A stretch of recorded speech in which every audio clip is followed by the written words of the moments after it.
Hi everyone. I wanted to make a video today about these distress stains that I've just bought. I'm going to be using them in my journal, and although I've opened the packaging, I haven't tried them out, so I wanted to do that on camera.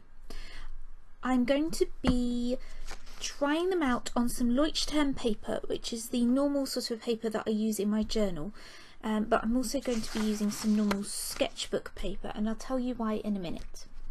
So if you don't know anything about distress stains, they're from a company called Ranger, and they've been invented by a man called Tim Holtz. Now Tim Holtz is kind of like a crafting god. He is amazing. He has such a unique, beautiful style in his crafting. And when I say unique, I mean he started it off as quite a unique style. Maybe other people had done a similar style before him, but for me, he's the first person I've seen doing this. A lot of people have copied him afterwards because he is a person who promotes his art and his crafting as something that you can do too. But for me, he is somebody who's very inspirational in his art, and he's also amazing at inventing products and marketing them. So he invented the Distress ink, which I'll do another video on at some point.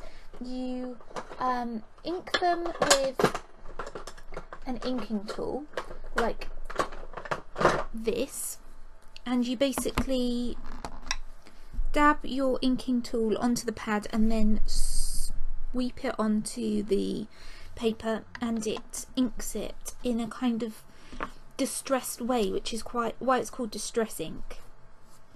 But these are distress stains, so you get quite a dry look with these. I might actually just show you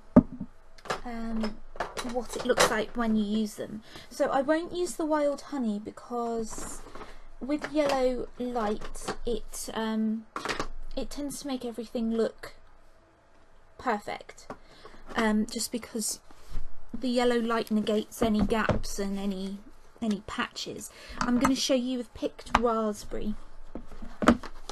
So I've just got to find my picked raspberry here. I don't have a round one. I'll start one off. Okay, so this is an inking tool. You put a foam on it. It seems that my Velcro is coming off. Yeah, look, my staple's just come off. Oh, I'm going to have to fix that another time. My mum's got a staple gun, I'll use that. Right, okay, so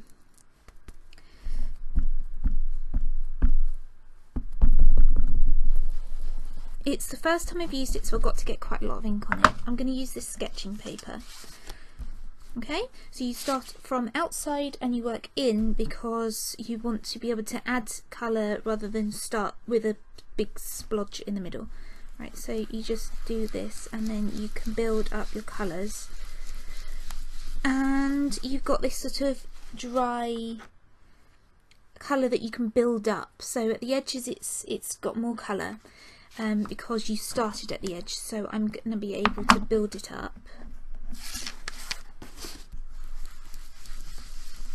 and add more colour wherever I want. But it's this kind of dry look. It's not very wet and inky, and then it fades out, but you can add more colour. You can add colour to certain areas, leave others patchy deliberately. So yeah, it's going to look like that, and I'm just going to leave my surface with the ink on. It doesn't matter if it gets messy. Right, so that's Distress ink. He's got another range of the same colours but in different formats. So he's got distress paints, he's got sprays, he's got all sorts of things, and I'm not going to talk about them all now because I don't have them. All I have is the distress inks, and now I've got the distress stains. But if you want to look online, you can find plenty of videos which tell you about these products. But Tim Holtz is brilliant at inventing things to fill a gap in the market, and also at marketing them and making you really, really want them. And I've really, really wanted these for years, and I bought them from eBay cheaply, so I'm really happy. So I wanted to play with them today and to see what they look like and show you them, because I'm going to be using them in my journal. So I've got some Leuchtturm paper in here because that is the paper that I use in my journal the most. I've also got some sketchbook paper, and the reason why I've got the sketchbook paper is because when you first start off using a new one, you have to sort of work at it. You sort of have to dab it quite a lot to get the ink through, and I thought it would be nice to create a background for a future art journal page by dabbing with the ink. And then I'm going to sweep it on the Leuchtturm paper to show you what it looks like and whether it bleeds through. So I'm going to tell you the colours as I go through them. So the first one is Victorian Velvet. As you can see, the end of the paper, at the end of the dabber is clean, which means that it's never been used. I took it out of the packaging, but I haven't used it so far. Here we go. So that's the sort of colour. Now I'm going to sweep it onto here. I'm not going to show you me dabbing it every time because that would get boring, but what I am going to do, as you can see, only a tiny little bit has gone on the dabber, and I want the whole dabber to be covered in the ink, so I'm going to dab it to try to get the colour through to the rest of the dabber, but I don't think it's going to work. It doesn't seem to be spreading, so I'm just gonna try it out on the Leuchtturm paper. So I think that sweeps on really well.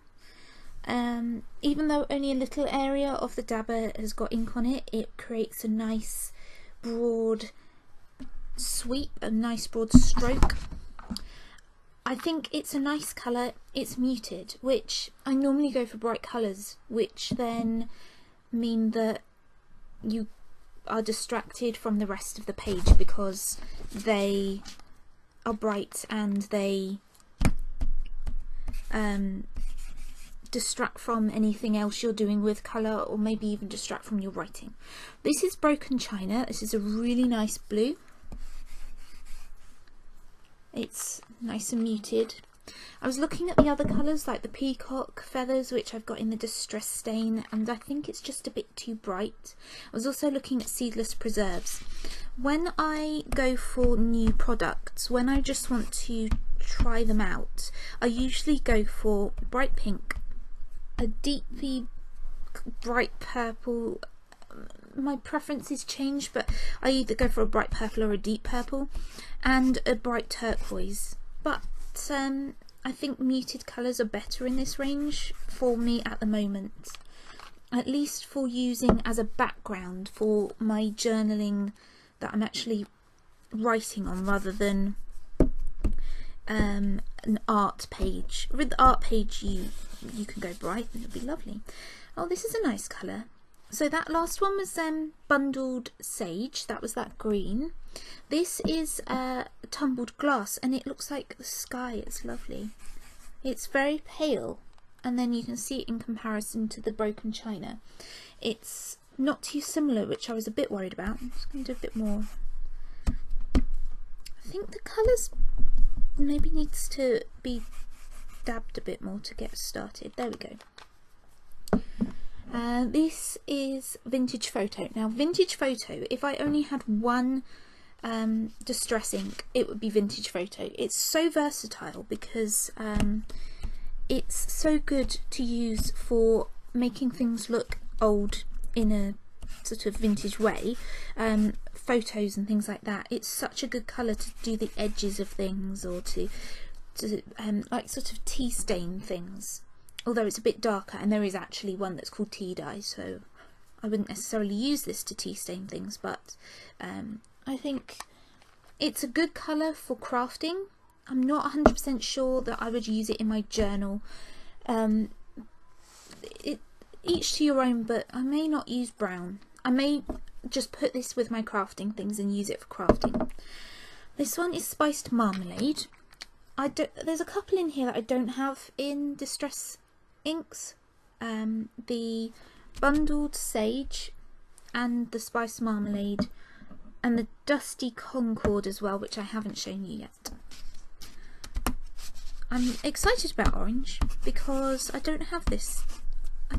don't think I have an orange in distress stain, so it's kind of exciting. Right, it's actually quite a yellow orange. It's a nice orange. It's very bright and warm, and it's a bit difficult to get out. It's very bright actually. It's lovely.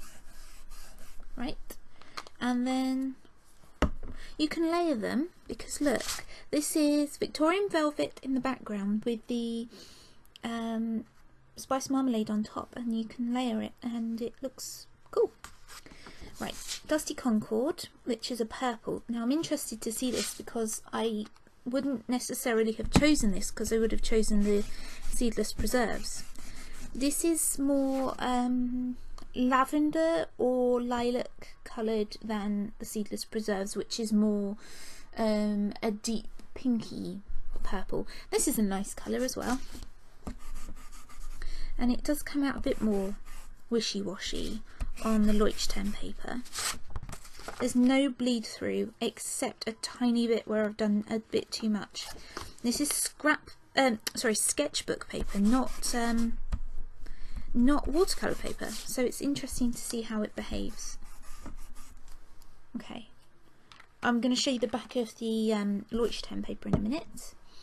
Then we've got Crushed Olive, which is one of the ones I've got in the distress inks, and it's quite a yellowy green. It's not a lime green because it's hard to describe. It's weird how the colours are different on the different paper. I'll show you in a minute, so I'll do a comparison. And then we've got Peeled Paint, which again isn't really a lime green, but is a nice green, although maybe not something I'd use a lot in my journal. Right, so there we go. Okay, I'm going to show you both of them. I think this would be quite a cool background for an art journal page. So, as you can see, now let me see if I can adjust this so that you can see both pages at the same time. I hope the lighting is good. Let me just push this back a bit. Sorry. There we go. No. I'm still getting used to using this camera. Okay. Sort of. Right. They're a lot brighter on the sketchbook paper, but I won't be using the sketchbook paper for normal journaling. I'll be using it for art journaling within my normal journals. So it's interesting to see the comparison. I mean, the Victorian Velvet is a lot deeper on the sketchbook paper and a lot more muted on the Leuchtturm. They're all pretty much the same actually, with the more bright on the sketchbook paper and more muted on the Leuchtturm. Ignore this pink in the corner. I have actually got that in a distress stain. I don't know where it is. Oh, it might be here. No. I have actually got 3 other distress stains. You need to mix them. These are metallics. Antiqued bronze, brushed pewter, and I think I've got tarnished brass somewhere. And I got these first, and they're not the same. They are not. Well, I guess they are inks, but they're metallic inks. So I got them because I wouldn't be able to recreate that with the distress ink, because they don't make distress ink in the metallics. So that's the reason I got these. I'll pop them on the page. So you can actually use these to make things metallic or sparkly, which is really cool.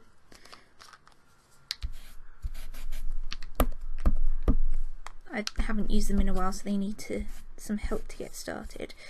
Right, so I prefer the colours on the sketchbook paper, but I can't replicate that on here because this is the paper I'm going to be using most of the time, the Leuchtturm, and that's just the way the paper is. So I I think that they are good colours because I'm going to be able to add things to them. They're not bright in their own way, so they can be used as a background, or they can be used with other things and they don't overpower the page. I do wish that they were a bit brighter, but then maybe I can find some paper that they do pop on. I really like the colours on here. I actually really like Crushed Olive. I didn't think I would, because when it comes out on Distress ink, it's more patchy because you can have it quite light or quite dark, and maybe I just haven't built up the colour enough. I really like this orange. Not so much a big fan of the sage. I really like the tumbled glass. So yeah, all in all, I do like the colours on this. Not so sure about the Leuchtturm colours because they're not my colours. As I said, the colours that I choose myself are bright pink, bright turquoise and bright purple, and none of these are really bright. The orange is quite bright. I quite like the Crushed Olive on the Leuchtturm. The Bundled Sage is maybe not something that I'm going to use very often because it is quite wishy-washy, and I don't tend to like wishy-washy colours at all, even in fountain pen ink and paint on the wall, you know, proper decorating paint rather than art paint. And all of my accessories, practically everything in my room, is bright colours. So I think that maybe some of the colours that I won't use are the Bundled Sage, and perhaps I won't use the Vintage Photo. I'll put it in my crafting things. But I think they're good for backgrounds. I think they're good to team with other things, and then to create a page that is not too bright and where you focus more on the writing, or to create an effect, maybe if I'm doing a themed page. I think that will be good. I do think I'll be buying more colours in the future. As I said, I have got this colour in the Distress ink. I don't know quite where it is at the moment. It's not where my these two metallic ones were, so I don't know where it is, but I will be putting it with them, and I will be using them all together. But I think I probably will buy the Seedless Preserves colour because I want a bright purple. Not sure I'll buy the peacock colour, because peacock feathers, because I do actually like the Broken China, and I might just use that instead. So let's see how we did with Bleed Through on the Leuchtturm paper. Oh, that's not too bad. This pink here, if you can see it, is just transfer from the pink that's on my mat here. We have got a bit of bleed through, particularly with the peeled paint here, but I did put that on quite heavy. Leuchtturm paper tends to be okay. If I use this on Moleskine paper, I think it would have bled through quite a lot. One thing that has happened is it is warped because it's quite a lot of wet media. If you were to use watercolour paint instead, and this is something that I've done in the past because watercolour paint is something I've already got, and I haven't had to pay more for it, but it does put a lot of wet onto the page, and that's really annoying if you want your book to look quite neat rather than having a lot of warped pages. But one of the things that I do is I use a small travel iron to flatten out pages. And that's not so easy in a bound book, but as I'm using a loose leafed journal format, you can easily do that. So basically, I don't put any water in my iron. I don't use it as a steam iron. I just turn it on the lowest heat. You could even heat it up and then turn it off so that it's cooler. And I just run it over, and then I turn it over and I do it again and I do it again and I do it again until I'm happy with it. You might concentrate on a particular area where it's very wet, or if you've only inked on one certain area, or you've only painted on one certain area, just concentrate on that area. But the reason why I keep turning it over is because if you put the heat on one side, it tends to make the corners fold up, not fold up, but curl up. So if you keep doing it, then it might help it flatten out. And another thing to do while it's cooling down is to put something heavy on top of it, like a heavy book, to make it set or cool in a flat position. So that's something that I will probably do with these. I did find that when I used the pink one a couple of times in my journal before, it wasn't nearly as bad as watercolour paper. I would say that yes, I would iron this now, particularly for example down in this edge here where I've done the silver, which is interesting to see that it's the silver that makes it really buckle. I've put quite a lot of blue on there. But yeah, all in all, I'm really happy. I'm really happy with my purchase because they were quite cheap. There's something that I will definitely use in my journal. Maybe not colours that I would have chosen myself, but then I think sometimes it's good that sort of you not accidentally buy colours, but not deliberately buy those colours. You maybe don't have much of a choice about what colours come in the set you're buying or the gift you've been given or something, so that you get out of your normal comfort zone and into a choice that you maybe wouldn't have made but you are happy with. So I'm going to possibly use this to do some journaling on, but definitely use this to do some art journaling on. Thanks for watching. Bye.